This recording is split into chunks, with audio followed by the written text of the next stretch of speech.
how to take control in chaotic and turbulent times. Now we are in a situation where we're all hunkered down during this coronavirus crisis, and there are certain things that you can do to take control just in your own world, so you can reduce stress and do the things that you haven't had time to do in the past. Now time is on your side. It is perfect timing for you to disrupt this. We're going to look at, firstly, how to improve your health condition by eating healthy, mainly the plant-based food.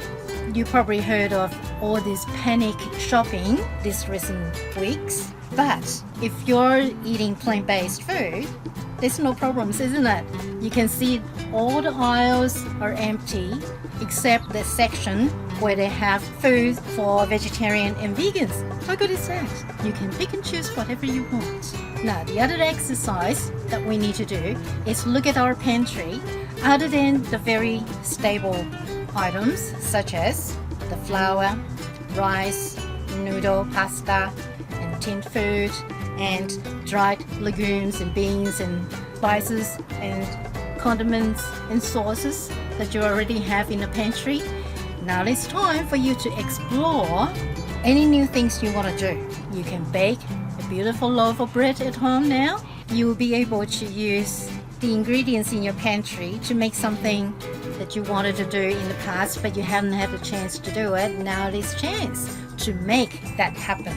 For example, you can use the flour to make pizza, or you can make your own pasta.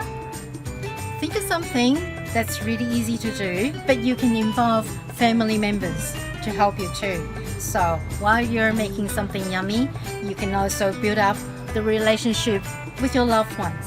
How good is that? It is perfect time for you to sit down and do a proper meal planning. You can get everybody involved to nominate the dishes that they prefer to have. And you can delegate who's going to do what. Isn't that good? Set up a schedule. Breakfast, lunch, and dinner. You still got to maintain that routine. The other thing that we need to think about is during this time, how we're going to maintain or boost our immune system. Look at your pantry and see whether you have some spices and herbs that can help you. And you can use, for example, really lovely soy latte spiced with turmeric, ginger, and pepper. And add a little bit of honey if you prefer, or have some maple syrup in it just to add a little bit of sweetness. Look at your pantry and see what you can make. Okay, so that's just some basic ideas, and in the following weeks I'm going to give you some more suggestions that you can do to take control in your own world, reduce stress, and improve your health condition, and do the things you love. Alright? So comment below if you have anything that you want to improve that I can help you with. I'd be happy to do that. Until then, be well, be happy. This is Missey Grace.